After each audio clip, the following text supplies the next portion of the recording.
This is the MaxPump leg extension machine. I know that leg extensions are intimidating sometimes because a lot of people think they're very directly related to knee pain, and also because the MaxPump equipment is very large, very big, and very heavy. So it can be utilized by anybody, but just because this is utilized by Olympians, powerlifters, strongmen, whatever, doesn't mean that it isn't accessible and easy to adjust for anybody that comes in here. The coolest thing about this is how adjustable it is. The first thing that I would address is looking at this pin.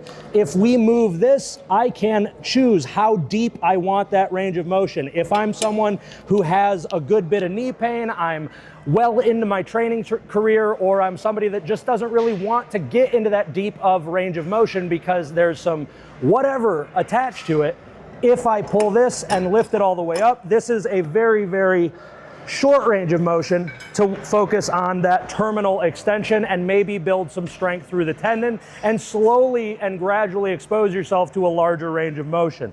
But if I go down here and I'm wanting to put the most muscle mass on my lower body, I'm a bodybuilder or somebody who's really trying to pack some muscle on my legs, I pull this out and go to the deepest range of motion to get the most out of my stretch. If my shins are longer than they might be, or if it puts the pad in a different position, I go down here and adjust this to choose where the pad will actually lie on my shin. I don't want it too high because that will remove the stimulus, because I'm actually not leaning into the physics of the equation and stressing the muscle the way that I need to. And I don't want to go too low because it's not a foot exercise, it's a quad exercise.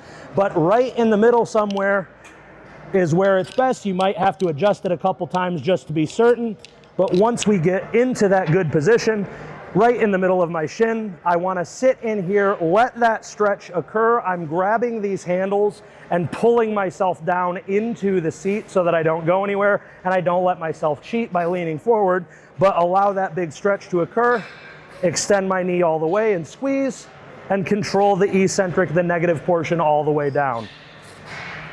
This is not a bad exercise. It is nothing to be scared of. Some people experience knee pain here because they go too hard and too heavy too quickly. If you control your range of motion, control your effort, and stay thoughtful throughout the movement, so actually feel the muscle, I can practically guarantee you won't need to worry about any tendonitis, any pain, or anything like that. And if you do, the matter is simple. Just undo the load, go a little lighter, and slow it down so you can think about better range of motion and better contraction throughout these positions.